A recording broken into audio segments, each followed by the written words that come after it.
the teacher who is teaching the calculus to, or is that the material that I'm not interested in? Well, it's the teacher's job to make children interested in learning, to stimulate them, to bring the subject to the classroom in such a way that the children can master those concepts and feel good about mastery. Now, for those children that don't want to take calculus, well, then there should be some vocational training for those children, because everyone doesn't go to college, but they should have a skill. So, college, you're learning a skill. Electricians, plumbers, they make as much as teachers and administrators. Let me ask you this question about home economics. There was another article out where they're thinking of bringing that, introducing that back into the school system, because again, not everyone goes to college, but we should all have the basic life skills of how to write a checkbook, how to balance that checkbook, how to do certain things in the kitchen. Are you in favor of bringing back home economics for that reason? Sure, I had home economics when I went to school, and I was given that even though I had the ability to go to college. Okay. I'm for that, but those were things that our parents taught us. Okay. That the schools are now doing that. But you may have a student that's very good and might become a famous chef. So that could introduce them to that. But yeah, anything that's going to help children learn, if that's what they want, I would be certainly in support of that. Earlier we touched on the violence in the school, and you shared how PUBS, Parents United for Better Schools, was originally founded. Violence prevalent throughout the school systems. Your school, there's not too much violence going on. No. How do you address violence at your school? Well, we teach children how to handle conflict and behavior management, anger management. So once they're taught that, we don't have a lot of fights. We go days without fighting, months without fighting, weeks we don't have a lot of fights there because it's not allowed. There's a policy, and everyone's very clear on that there's no physical contact within the school. Okay. So the children understand, and we only suspend the first hitter. We don't suspend everyone because someone hit and someone felt that they had to defend themselves. So our children will tell. They're taught to tell, and it's reinforced through teachers, through myself. And we only suspend the one that hits, so nobody wants to hit. I see. Let's talk about PUBS a little bit, Parents United for Better Schools. Is it the home office is in Germantown? Germantown, yes. And where are the satellite or the branch offices? We have different chapters, like we will be starting one here in Chester. Okay. To help those parents with the problems that they're having in the Chester Upland School District. Name some of the issues, and how did you get involved with that?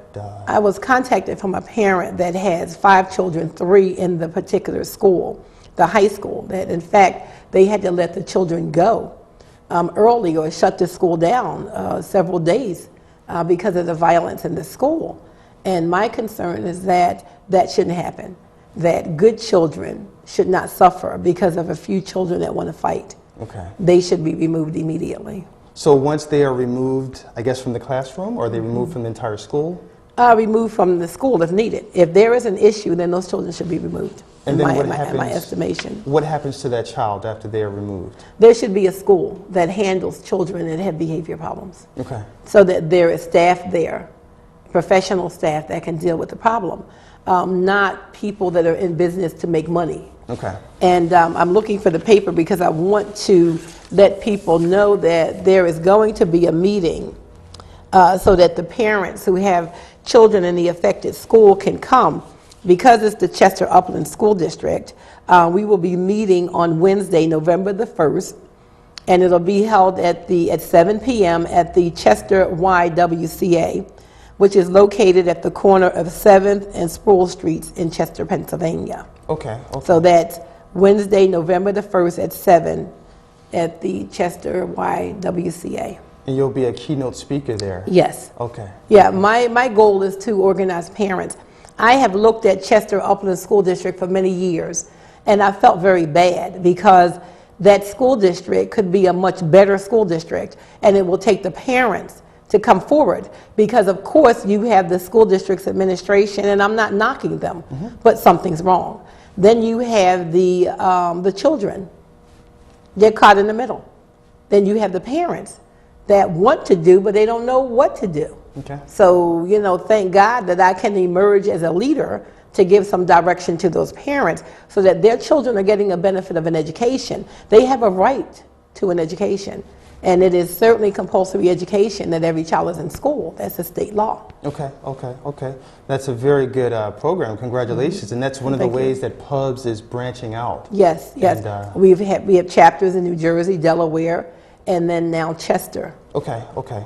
All right. And approximately how many parents are actually involved? And how do you get those parents? They're all volunteers. Yes.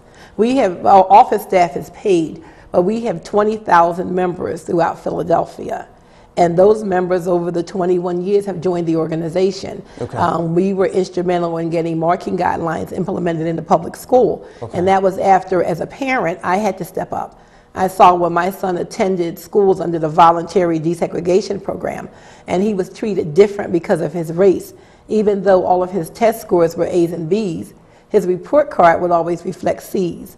And I'm teaching in the same district, and Okay. his teacher is unaware that I'm a teacher because I didn't make it known. And I filed the first discrimination complaint in the history of Philadelphia on grading practices.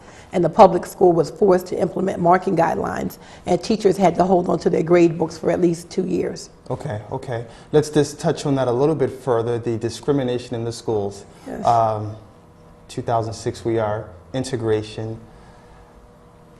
The We're schools, are they really They're not. receiving the same They're education not, quality? and we're not really integrated. You have about 200,000 students in the public school, with about 75% African American, maybe even higher now. In Philadelphia? In Philadelphia schools. So you cannot racially balance that number. I think the numbers are higher because the last statistics I looked at, I think they're probably